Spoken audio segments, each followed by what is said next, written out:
ہم دنیا کے عظیم ترین مفکر و معلم قرآن جناب علامہ غلام احمد پرویز صاحب کی شاہکار کتاب جہان فردہ کا مطالعہ کر رہے ہیں۔ اس کا 7واں باب جس کا عنوان ہے یوم الدین پیش خدمت ہے۔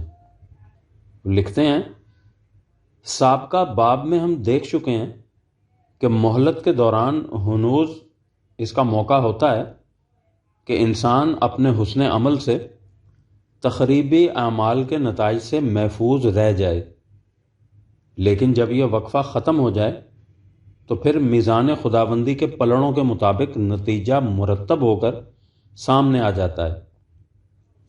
جیسا کہ پہلے اختصاراً لکھا جا چکا ہے اور آگے چل کر اسے تفصیلاً بیان کیا جائے گا، یہ نتیجہ اس دنیا میں بھی سامنے آ سکتا ہے اور اخروی زندگی میں بھی بالیقین سامنے آئے گا۔ اس ظہور نتائج کے وقت کو قرآن کریم نے یوم الدین کی اصطلاح سے تعبیر کیا ہے۔ الدین ایک بڑا جامع لفظ ہے جس میں ضابطۂ قوانین، ان قوانین کی اطاعت اور ان کے مطابق اعمال کے نتائج سب کا مفہوم شامل ہے۔ قرآن کریم کے آغاز یعنی سورہ فاتحہ میں خدا نے اپنے آپ کو مالک یوم الدین کہا ہے، یعنی وہ جس کے قانون مکافات کے مطابق ظہور نتائج ہوتا ہے۔ اس قانون پر خالصتاً اس کا اقتدار و اختیار یعنی کنٹرول ہے، اور نہ کوئی اور قوت اس میں دخیل ہو سکتی ہے اور نہ ہی کوئی اس کی گرفت سے باہر جا سکتا ہے۔ چنانچہ سورہ الانفطار میں یوم الدین کی توضیح ان الفاظ سے کی گئی ہے۔ سورہ الانفطار کی آیت 19، یوم لا تملک نفس لنفس شیئا والامر یومئذ للہ، کہ جس دن کوئی شخص کسی دوسرے کے لیے کوئی اختیار و اقتدار نہیں رکھے گا اور تمام معاملات کے فیصلے خدا کے قانون کے مطابق ہوں گے۔ یہ در حقیقت خدا کی حاکمیت کا فطری نتیجہ ہے۔ حاکمیت خداوندی کے معنی یہ ہے کہ کائنات میں ہر بات خدا کے قوانین کے مطابق طے پاتی ہے اور ہر معاملہ کا فیصلہ اس کے قانون مکافات کے مطابق ہوتا ہے۔ اس لیے سورہ التین میں کہا کہ فما یکذبک بعد بالدین، کہ اے رسول ان تصریحات کے بعد تمہارے اس دعوے کو کہ ہر عمل کا نتیجہ خدا کے قانون مکافات کے مطابق مرتب ہوتا ہے کون جھٹلا سکتا ہے؟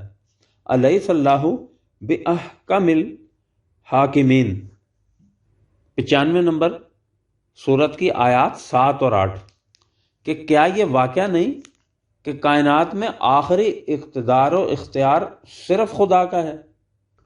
جب کائنات میں قوانین اسی کے کار فرما ہیں تو پھر اس دعوے کے سچے ہونے میں کلام کسے ہو سکتا ہے کہ یوم الدین کا مالک وہی ہے۔ اعمال کے نتائج اسی کے قانون کے مطابق برآمد ہوتے ہیں۔ اسی لیے رسول اللہ صلی اللہ علیہ وسلم سے کہا گیا کہ ان لوگوں سے جو قانون مکافات کو جھٹلاتے ہیں کہہ دو، اور برملا کہہ دو، پورے حتم و یقین کے ساتھ کہہ دو کہ انما توعدون لصادق، کہ جو وعدہ تم سے کیا جا رہا ہے وہ بالکل سچا ہے۔ وَإِنَّ الدِّينَ لَوَاقِعٌ، 51 نمبر سورت کی آیات 5 اور 6، کہ ظہور نتائج کا وقت آ کر رہے گا۔ فَوَرَبِّ السَّمَاءِ وَالْأَرْضِ إِنَّهُ لَحَقٌّ مِثْلَ مَا أَنَّكُمْ تَنطِقُونَ، اسی 51 نمبر سورت کی آیت نمبر 23، کہ کائنات کو سنبھالنے والا خدا خود اس حقیقت پر شاہد ہے کہ اس کا واقع ہونا اسی طرح یقینی ہے جس طرح جب تم آپس میں ایک دوسرے کے ساتھ باتیں کرتے ہو تو تمہیں یقین ہوتا ہے کہ یہ باتیں سچ مچ ہو رہی ہیں. یہ تمہارا وہم و گمان یا خواب و خیال نہیں. قانون مکافات کے مطابق ظہور نتائج اسی طرح ایک حقیقت ثابتہ ہے. اس پر معترضین پوچھتے تھے اور اس قسم کے اعتراضات اور سوالات کی تفصیل پہلے آ چکی ہے کہ ایانا یوم الدین، کہ یہ یوم الدین ظہور نتائج کا وقت کب آئے گا. کہا کہ اس کا وقت تو بتایا نہیں جا سکتا، لیکن ان کے لیے اتنا سمجھ لینا ہی کافی ہوگا کہ یوم ہم علی النار ینتنون، 51 نمبر سورت کی آیات 12 اور 13، کہ یہ وہ وقت ہوگا کہ جب ان کی کشت عمل جل کر راکھ کا ڈھیر ہو جائے گی. سورہ انفطار میں اس حقیقت کو بڑے لطیف لیکن بصیرت افروز انداز میں سامنے لایا گیا ہے. کہا کہ یصلونہا یوم الدین، 15 نمبر آیت، کہ یوم الدین وہ ہوگا جب یہ لوگ جہنم میں داخل کیے جائیں گے. اس سے ذہن میں یہ خیال آ سکتا تھا کہ عمل اور اس کے نتیجہ میں اس وقت کوئی باہمی ربط نہیں. مرنے کے بعد لوگوں کو یک لخت جہنم میں ڈال دیا جائے گا. کہا یہ غلط ہے.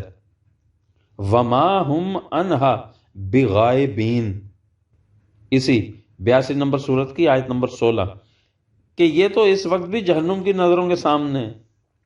فرق صرف یہ ہے کہ اس وقت یہ اس جہنم کو محسوس نہیں کر رہے. اس وقت یہ اسے بالمشافہ اپنے سامنے دیکھ لیں گے، ورنہ جہنم تو انسان کو ہر وقت دیکھ رہا ہوتا ہے. تفصیل اس اجمال کی آگے چل کر آئے گی. اسی حتم و یقین کی روح سے اسے یوم الحق بھی کہا گیا ہے.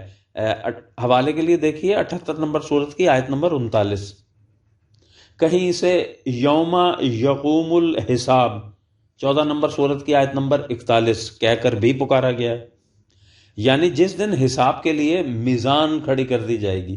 سورہ سعاد میں نمائے جنت کے تذکرہ کے بعد کہا ہے ھذا ما توعدون لیوم الحساب، سورہ سعاد کی آیت نمبر 53، کہ یہ وہ ہے جس کا تم سے حساب کے دن کے لیے وعدہ کیا جا رہا ہے. دوسری طرف عذاب جہنم کی تفصیل بیان کرنے کے بعد کہا ھذا نزلہم یوم الدین، 56 نمبر سورت کی آیت نمبر 56، کہ ظہور نتائج کے دن اس سے ان کی خاطر تواضع ہوگی. سورہ الصافات میں کہ یہ لوگ جو حیات اخروی سے انکار کرتے ہیں جب عدالت خداوندی میں حاضر کیے جائیں گے تو کہیں گے یا ویلنا ھذا یوم الدین، اوہ ہماری تباہی، یہ ہے یوم الدین. ان سے کہا جائے گا کہ ہاں ھذا یوم الفصل الذی کنتم بہ تکذبون، 37 نمبر سورت کی آیات 20 اور 21، کہ یہی ہے وہ فیصلے کا دن جس کی تم تکذیب کیا کرتے تھے.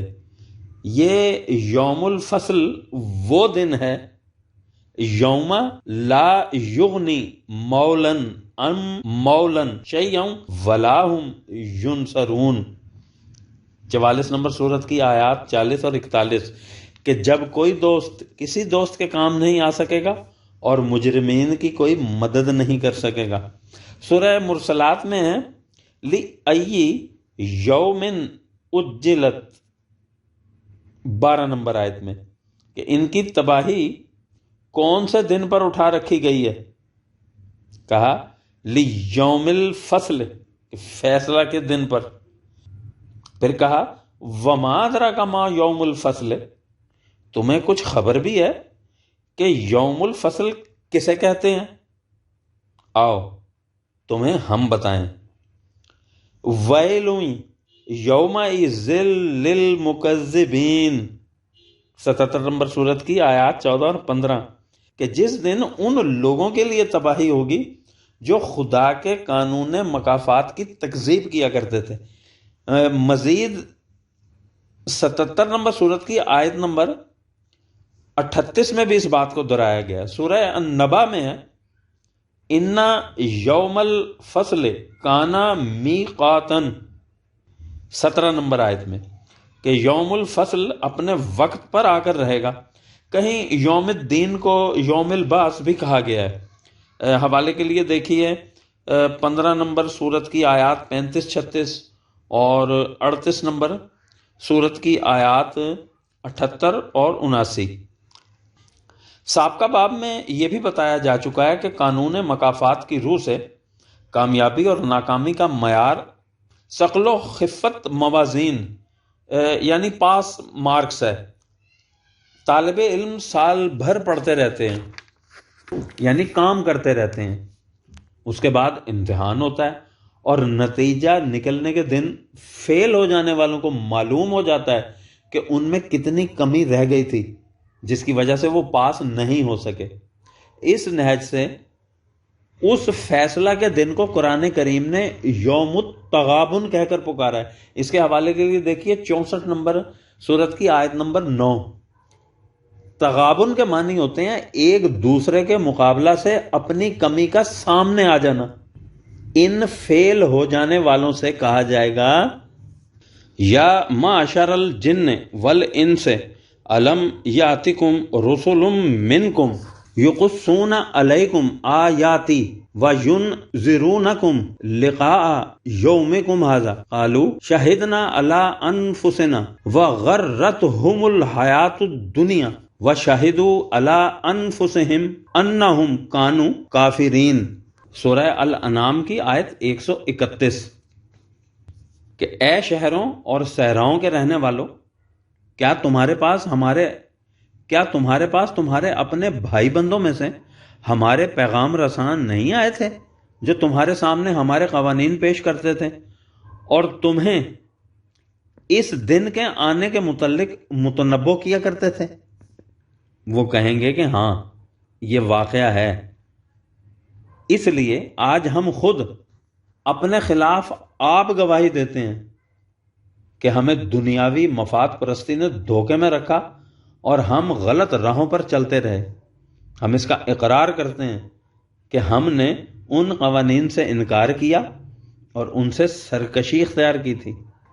یوم الدین کی اس طرح تکذیب کرنے والوں کا تذکرہ قرآن کریم کے متعدد مقامات میں آیا ہے۔ سورہ مدثر میں ہے کہ جب مجرم جہنم میں داخل ہو رہے ہوں گے تو ان سے پوچھنے والے پوچھیں گے کہ ما سلککم فی سقر، کہ تمہیں کون سی بات جہنم کی طرف کھینچ لائی؟ وہ کون سے ایسے جرائم تھے جن کی وجہ سے تم یہاں آ پہنچے؟ قالوا لم نکو من المصلین، وہ کہیں گے کہ تفصیل تو اس اجمال کی طول طویل ہے لیکن مختصر الفاظ میں یوں سمجھو کہ ہم مصلین میں سے نہیں تھے۔ وَلَمْ نَكُ نُطْعِمُ الْمِسْكِينَ، ہم ان لوگوں کی روٹی کا انتظام نہیں کیا کرتے تھے جو اپنی روٹی آپ کمانے کے قابل نہیں تھے۔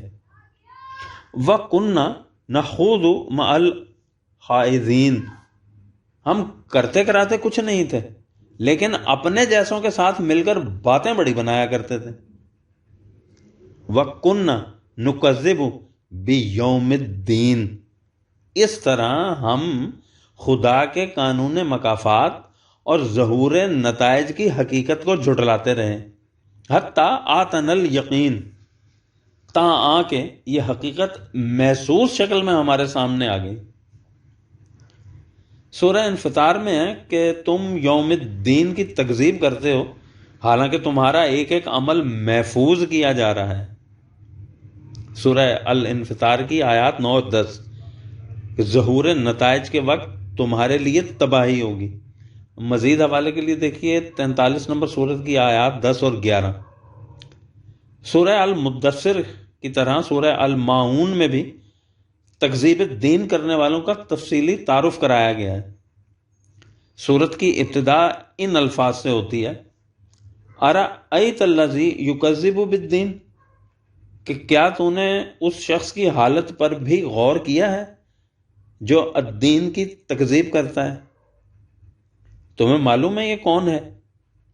فذالک الذی یدعو الیتیم، یہ وہ ہے کہ جو معاشرہ میں تنہا رہ جاتے تھے یہ انہیں دھکے دے کر نکال دیا کرتا تھا۔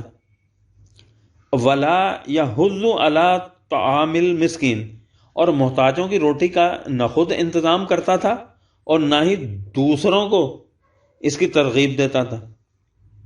فویل للمصلین، یہ ان مصلین یعنی نمازیوں میں سے تھا جن کی نمازیں ان کی تباہی کا موجب بن جاتی ہیں۔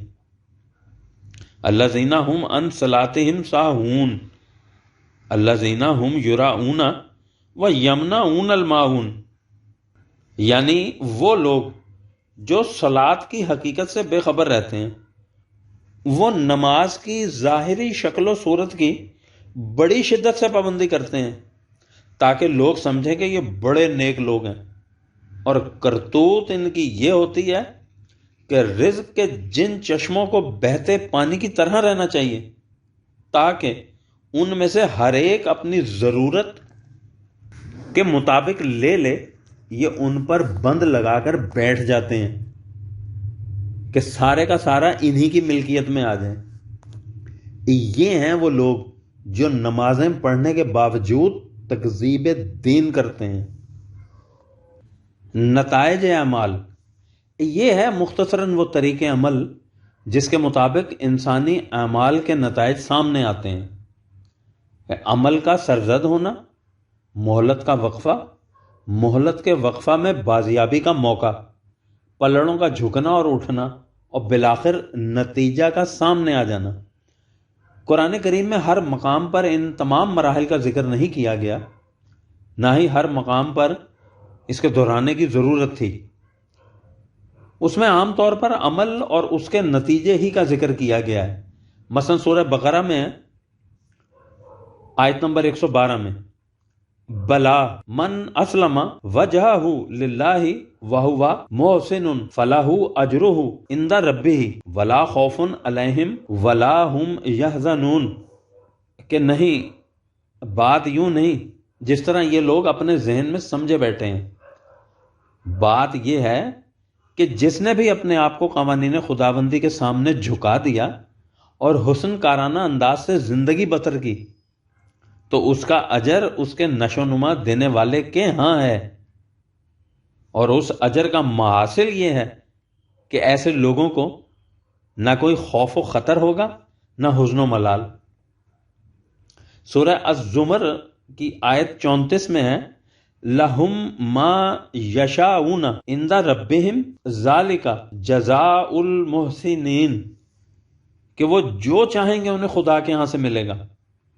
یہ ان لوگوں کے اپنے حسن عمل کا بدلہ ہے۔ انسانی کامیابی کا یہ منتہا ہے کہ وہ جو کچھ چاہے اسے مل جائے، لیکن قرآن کریم اس سے بھی آگے جاتا ہے اور کہتا ہے کہ لہم ما یشاؤون فیہا ولدینا مزید، 50 نمبر سورت کی آیت نمبر 35، کہ اس میں انہیں وہ سب کچھ ملے گا جو وہ چاہیں گے، بلکہ اس سے بھی کہیں زیادہ۔ یہ ایک عظیم حقیقت ہے جسے ان چند لفظوں میں یوں بیان کیا گیا ہے۔ انسان کی آرزوؤں اور خواہشوں کے پیمانے اس کی زندگی کی موجودہ سطح کے مطابق ہوتے ہیں۔ یہاں اسے انہی پیمانوں کے مطابق ملے گا اور یہی اس کی کامیابیوں کا منتہا ہے۔ لیکن اس کے بعد جب اس کی زندگی اس سے بلند مقام پر پہنچ جائے گی تو اس زندگی کے تقاضے کیا ہوں گے، اس کے متعلق یہ اپنے شعور کی موجودہ سطح پر احساس و قیاس تک نہیں کر سکتا۔ ایک بچہ اس کا تصور تک نہیں کر سکتا کہ جوانی کے زمانے میں پہنچ کر اس کی زندگی کے تقاضے کیا ہوں گے۔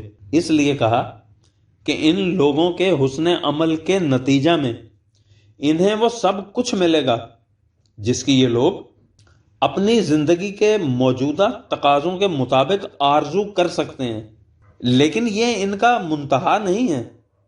اس کے بعد جب ان کی زندگی کے تقاضے اور بڑھ جائیں گے تو انہیں ان تقاضوں کی تسکین کا سامان بھی ملے گا۔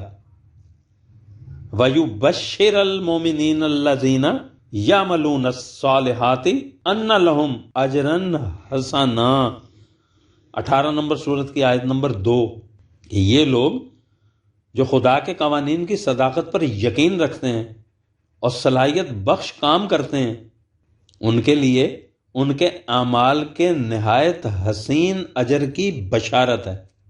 سورہ ہود میں انسانی زندگی کا مقصود یہ بتایا گیا ہے کہ لِيَبْلُوَكُمْ أَيُّكُمْ أَحْسَنُ عَمَلًا، کہ یہ انسان کے لیے حسن عمل کے مواقع بہم پہنچاتی ہے۔ سورہ ہود کی آیت 7، یہ حسن عمل کا اجر تھا۔ دوسری طرف غلط اعمال کے متعلق اصولاً بتا دیا، بلا من کسب سیئاتً وَأَحَاطَتْ بِهِ خطیئتہ فاولئک اصحاب النار ہم فیہا خالدون، سورہ بقرہ کی آیت نمبر 81 میں، کہ نہیں، بات یوں بھی نہیں جس طرح یہ لوگ اپنے ذہن میں سمجھے بیٹھے ہیں۔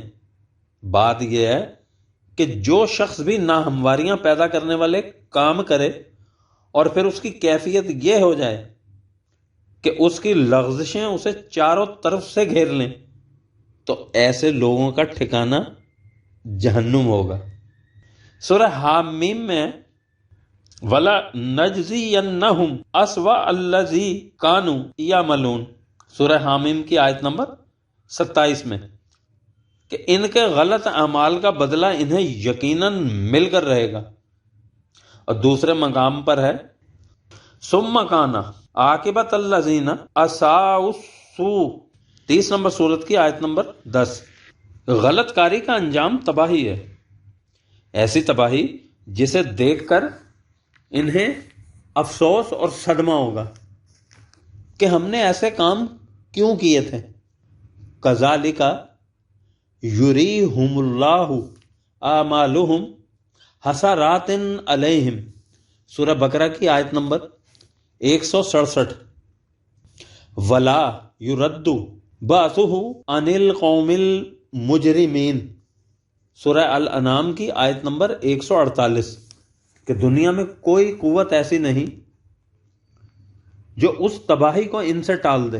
سورہ اعراف میں اس تباہی کے مختلف پہلوؤں کو سامنے لا کر کہا گیا کہ کذالک نجزی الظالمین، کہ ہم اس طرح مجرمین اور ظالمین کو ان کی زیادتیوں کا بدلہ دیا کرتے ہیں۔ اور آگے چل کر کہا گیا کہ وَانظُرُوا كَيْفَ كَانَ عَاقِبَةُ الْمُفْسِدِينَ، تم دیکھو گے ان مفسدین کا انجام کیا ہوا۔ اس کے حوالے کے لیے دیکھیے سورہ اعراف کی آیت 84، 86 اور 103۔ آئندہ ابواب میں اس اجمال کی تفصیل آپ کے سامنے آئے گی، اور اس کے ساتھ ہی کتاب جہان فردہ کا 7واں باب ختم ہوا۔ دنیا کے عظیم ترین مفکر و معلم قرآن جناب علامہ غلام احمد پرویز صاحب کی شاہکار کتاب جہان فردہ کا 8واں باب پیش خدمت ہے، جس کا عنوان ہے عذاب، یعنی ہلاکت اور تباہی۔ جیسا کہ پہلے باب میں بتایا جا چکا ہے، قرآن کریم کی روح سے انسانی اعمال کے نتائج اس دنیا میں بھی سامنے آ جاتے ہیں، اور اخروی زندگی میں وہ بالیقین سامنے آئیں گے۔ جہاں تک دنیاوی زندگی کا تعلق ہے، انسان مدنی الطبع یعنی سوشل اینیمل واقع ہوا ہے، جس کے معنی یہ ہے کہ یہ اجتماعی زندگی ہی میں اپنے آپ کو محفوظ خیال کر سکتا ہے۔ اجتماعی زندگی کو معاشرہ کہتے ہیں۔ معاشرہ یوں تو افراد ہی کے مجموعے کا نام ہوتا ہے، لیکن یہ مجموعہ ریاضی کے قاعدے کی حاصل جمع کا نام نہیں ہوتا۔ ہمارے ہاں ایک محاورہ ہے کہ 1 اکیلا اور 2 11، یہ اس نقطہ کی تفسیر ہے کہ معاشرہ افراد کے ریاضی مجموعہ کا نام نہیں ہوتا، اس سے کچھ زیادہ ہوتا ہے۔ معاشرہ کا ایک نظام ہوتا ہے اور افراد کو اس نظام کے تابع زندگی بسر کرنی ہوتی ہے۔ اگر معاشرہ ان قوانین خداوندی کے مطابق متشکل ہوا ہے جو اس نے انسانی زندگی کی نشو و ارتقاء کے لیے متعین کی ہیں، آئندہ ہم انہیں مستقل اقدار کی اصطلاح سے تعبیر کریں گے، تو افراد کی زندگی بحیت مجموعی ان اقدار کے مطابق بسر ہوگی۔ اس معاشرہ کو اس دنیا میں خوشگواریاں نصیب ہوں گی اور ان افراد کی اخروی زندگی بھی کامرانیوں کی ہوگی۔ ہو سکتا ہے کہ اس معاشرہ میں ایسے افراد بھی ہوں جو بعض اقدار کی خلاف ورزی کریں، سو معاشرہ انہیں ان کے ایسے اعمال پر سزا دے گا، کیونکہ ان کے اس قسم کے اعمال خود معاشرہ کے قوانین کی خلاف ورزی ہوگی۔ باقی رہی ان افراد کی اخروی زندگی، سو اس کا تعین ان کے اعمال کے پلڑوں کی نوعیت کے مطابق ہوگا۔ اس قسم کے معاشرہ کی دنیاوی زندگی کو بھی جنتی زندگی سے تعبیر کیا گیا ہے۔ بالفاظ دیگر اس معاشرہ کے افراد کی یہاں کی زندگی بھی جنت کی زندگی ہوگی اور اخروی زندگی بھی جنت کی زندگی۔ ایسا ہو سکتا ہے کہ بعض خارجی حوادث کی وجہ سے اس قسم کے معاشرہ پر کچھ دن مصائب و تکالیف کے آ جائیں، لیکن اسے تباہی اور جہنم سے تعبیر نہیں کیا جائے گا۔ قرآن کریم نے اسے حوادث کی گردش دولابی سے تعبیر کیا ہے۔ اس کے حوالے کے لیے آپ سورہ آل عمران کی آیت نمبر 139 دیکھیے۔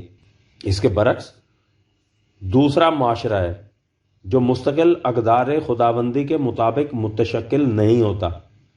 اس قسم کے معاشرے کو دو شقوں میں تقسیم کیا جا سکتا ہے، یعنی اول ایسا معاشرہ جو فطرت کی قوتوں کو مسخر نہیں کرتا، اس معاشرہ کے حصہ میں یہاں بھی ذلت اور رسوائی کے جہنم کی زندگی ہوگی اور اس کے افراد کی اخروی زندگی بھی جہنم کی ہوگی۔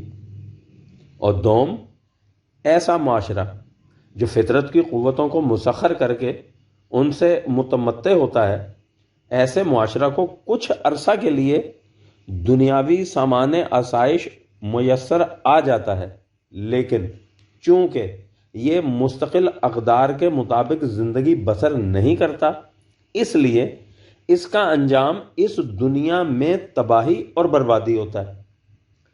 اس تباہی کی شکلیں مختلف ہو سکتی ہیں، لیکن قرآن کریم اسے بحیت مجموعی جہنم سے تعبیر کرتا ہے۔ جہاں تک اس معاشرہ کے افراد کی اخروی زندگی کا تعلق ہے، وہ تو جہنم کی زندگی ہوگی ہی۔ ان ہر دو اقسام کے معاشروں میں ایسے افراد بھی ہو سکتے ہیں جو معاشرہ کی غیر خداوندی اقدار کی روش کے خلاف ہوں اور چاہتے ہوں یا کوشاں ہوں کہ معاشرہ صحیح اقدار کے مطابق متشکل ہو جائے۔ ظاہر ہے کہ جب اس معاشرے پر اس دنیا میں تباہی آئے گی تو اس قسم کے افراد بھی اس سیلاب کی لپیٹ میں آ جائیں گے۔ انہی افراد کے سلسلے میں کہا ہے کہ وَاتَّقُوا فِتْنَةً لَا تُصِيبَنَّ الَّذِينَ ظَلَمُوا مِنْكُمْ خَاصَّةً، 8 نمبر سورت کی آیت نمبر 25 میں، کہ اس تباہی سے بچاؤ کی تدبیر سوچ لو کہ جب وہ آیا کرتی ہے تو صرف انہی لوگوں تک محدود نہیں رہا کرتی جنہوں نے ظالمانہ روش اختیار کر رکھی تھی، وہ سارے معاشرہ کو محیط ہو جایا کرتی ہے۔ لہٰذا اس قسم کے افراد کو معاشرہ کی اجتماعی مصیبت میں تو برابر کا حصہ دار ہونا پڑتا ہے، لیکن ان کی مستقبل کی زندگی ان کے حسن عمل کا پلڑا جھکنے کی وجہ سے جنت کی زندگی ہوگی۔ قرآن کریم نے اس تباہی اور بربادی کے لیے، خواہ وہ اس دنیا میں ہو یا اخروی زندگی میں، عام طور پر عذاب لفظ استعمال کیا ہے۔ عذاب علیم یعنی الم انگیز تباہی، عذاب مہین یعنی ذلت آمیز تباہی، عذاب الحریق یعنی متاع حیات کو جلا کر راکھ کر دینے والی تباہی۔ یہی مفہوم عذاب النار یا عذاب السعیر سے ہے۔ عذاب عظیم بہت بڑی تباہی، عذاب شدید، بڑی شدت کی تباہی۔ پھر قرآن کریم نے کہیں اسے متمیز طور پر دنیاوی زندگی میں تباہی کہا ہے، اور کہیں اسی طرح متمیز طور پر اخروی زندگی کی تباہی، کہیں اسے دنیا اور آخرت دونوں کی تباہی کہہ کر پکارا ہے، اور کہیں بلا تمیز و تفریق محض تباہی کہا ہے۔ ہم پہلے ان آیات کو سامنے لاتے ہیں جن میں اس عذاب یعنی تباہی کا ذکر بلا تخصیص آیا ہے، دنیا اور آخرت کی تخصیص کے بغیر عذاب کا ذکر۔ نمبر 1، محض عذاب۔ بعض آیات میں اسے خالی عذاب سے تعبیر کیا گیا ہے، مثلا سورہ انعام کی آیت 49 میں والذین کذبوا بآیاتنا یمسسہم العذاب بما کانوا یفسقون، کہ جو لوگ ہمارے قوانین کی تکذیب کرتے ہیں اور بیرا روی کی زندگی اختیار کر لیتے ہیں، ان پر تباہی آ کر رہے گی۔ اسی بات کو قرآن کریم کے دیگر مقامات میں بھی دہرایا گیا ہے، مثلا سورہ المائدہ کی آیت نمبر 80، سورہ الاعراف کی آیت نمبر 156، اور 19 نمبر سورت کی آیت نمبر 79، 30 نمبر سورت کی آیت نمبر 16، اور 34 نمبر سورت کی آیت نمبر 8۔ دوسرے مقام پر اسے سوء العذاب کہا گیا ہے، یہ سورہ الانعام کی آیت نمبر 158 میں، یعنی بدترین عذاب۔ اور سورہ مائدہ میں ہے کہ متبعین حضرت عیسیٰ علیہ السلام سے کہہ دیا گیا تھا کہ اگر انہوں نے خدا کے نظام میں ربوبیت کی خلاف ورزی کی تو ان پر ایسا عذاب آئے گا جو اقوام عالم میں سے کسی پر نہیں آیا تھا۔ سورہ مریم میں اسے عذاب من رحمان کہا گیا ہے، آیت نمبر 45 میں، اور دیگر مقامات پر اسے خدا کا عذاب یعنی عذابہ یا عذاب ربکا سے تعبیر کیا گیا ہے۔ اس کے حوالوں کے لیے دیکھیے 17 نمبر سورت کی آیت نمبر 57، اور مزید 70 نمبر سورت کی آیات 27 اور 28۔ سورہ فرقان میں آیت نمبر 19 میں اسے عذاب کبیر کہا گیا ہے، اور سورہ غاشیہ میں عذاب اکبر 24 نمبر آیت میں۔ اس تباہی کی شدت کے اظہار کے لیے اسے عذاباً فوق العذاب سورہ النحل کی آیت نمبر 88 میں بھی کہا گیا ہے، یعنی تباہی بالائے تباہی۔ نمبر 2، عذاب شدید، شدت کے اظہار کے لیے اسے عذاب شدید سے تعبیر کیا گیا ہے۔ اس کے حوالے کے لیے دیکھیے 58 نمبر سورت کی آیت نمبر 15، 41 نمبر سورت کی آیت نمبر 27، سورہ بقرہ کی آیت نمبر 165، 14 نمبر سورت کی آیت نمبر 2، اور 3 نمبر سورت کی آیت نمبر 3 وغیرہ۔ اسی شدت کے اعتبار سے کہیں اسے عذاب غلیظ بھی کہا گیا ہے۔ اس کے حوالے کے لیے دیکھیے 31 نمبر سورت کی آیت نمبر 24 اور 41 نمبر سورت کی آیت نمبر 50۔ نمبر 3، عذاب عظیم۔ سورہ بقرہ میں ہے کہ جو لوگ ایسی ذہنیت پیدا کر لیں کہ ہم نے نہ کچھ سنا ہے، نہ دیکھا، نہ سمجھا ہے، نہ سمجھنا ہے، نہ سننا، بس حق و صداقت کی یوں ہی مخالفت کیے جانا ہے، لہم عذاب عظیم، سورہ بقرہ کی آیت نمبر 7 میں، کہ ان کے لیے بہت بڑا عذاب ہے، ان کی تباہی عظیم ہوگی۔ سورہ آل عمران میں ہے کہ جو لوگ وحی کی واضح تعلیم آ جانے کے بعد فرقہ بندی پیدا کر لیں اور باہمی اختلاف کرنا شروع کر دیں، ان کے لیے عذاب عظیم ہے۔ سورہ آل عمران کی آیات 104 اور اسی بات کو 175 میں بھی دہرایا گیا ہے۔ جو لوگ ایمان لے آنے کے بعد کفر اختیار کر لیں، ان کے لیے بھی عذاب عظیم ہے۔ اس کے حوالے کے لیے دیکھیے سورہ النحل کی آیت نمبر 106۔ نمبر 4، عذاب مہین۔ متعدد مقامات میں اسے ذلت آمیز اور رسوا کن تباہی سے تعبیر کیا گیا ہے۔ سورہ بقرہ میں آیت نمبر 90 میں ہے وَلِلْكَافِرِينَ عَذَابٌ مُہین، کہ قوانین خداوندی سے انکار اور ان کی مخالفت کرنے والوں کی روش زندگی کا نتیجہ ذلت آمیز تباہی ہوتا ہے۔ اسی بات کو سورہ آل عمران کی آیت 177، سورہ النساء کی آیت 102 اور 151، اور 22 نمبر سورت کی آیت نمبر 57 میں بھی دہرایا گیا ہے۔ بعض آیات میں کہا گیا ہے کہ جو لوگ آیات اللہ کا مذاق اڑاتے ہیں اور انہیں سیریسلی نہیں لیتے، ان کے لیے ذلت آمیز عذاب ہے۔ اس کے حوالے کے لیے دیکھیے 31 نمبر سورت کی آیت نمبر 6 اور 45 نمبر سورت کی آیت نمبر 9۔ اور سورہ مجادلہ میں کہا گیا ہے کہ جو لوگ اسلامی نظام مملکت کے خلاف اعلان جنگ کرتے ہیں ان کے لیے رسوا کن تباہی ہوگی۔ سورہ مجادلہ کی آیت نمبر 5۔ نمبر 5، عذاب الحریق و عذاب السعیر۔ سورہ آل عمران میں اسے عذاب الحریق سے تعبیر کیا گیا ہے آیت نمبر 180 میں، یعنی ایسی تباہی جو انسان کی متاع حیات کو جلا کر راکھ کر دے۔ اسی کو دوسرے مقامات پر عذاب السعیر بھی کہا گیا ہے۔ حوالوں کے لیے دیکھیے 22 نمبر سورت کی آیت نمبر 4 اور 67 نمبر سورت کی آیت نمبر 5۔ اور عذاب النار کی اصطلاح تو اس کثرت سے آئی ہے کہ اس کا احاطہ بڑی تفصیل سے آتا ہے۔ مثلا سورہ بقرہ کی آیت نمبر 126، مطلب اس سے بھی وہی ہے جو عذاب الحریق یا عذاب السعیر سے ہے۔ اور نمبر 6، عذاب علیم۔ اس قسم کی دوسری کثیر الاستعمال اصطلاح عذاب علیم کی ہے، یعنی الم انگیز اور دردناک تباہی۔ سورہ بقرہ کے شروع ہی میں منافقین کے متعلق ہے فی قلوبہم مرض فزادہم اللہ مرضا ولہم عذاب علیم بما کانوا یکذبون، کہ ان کے دلوں میں منافقت کا مرض ہے، اور منافقت کا خاصہ ہوتا ہے کہ جوں جوں انسان اس میں آگے بڑھتا جاتا ہے اس مرض کی شدت میں اضافہ ہوتا جاتا ہے۔ ان لوگوں کی زندگی بڑی ہی الم انگیز تباہی میں گزرتی ہے۔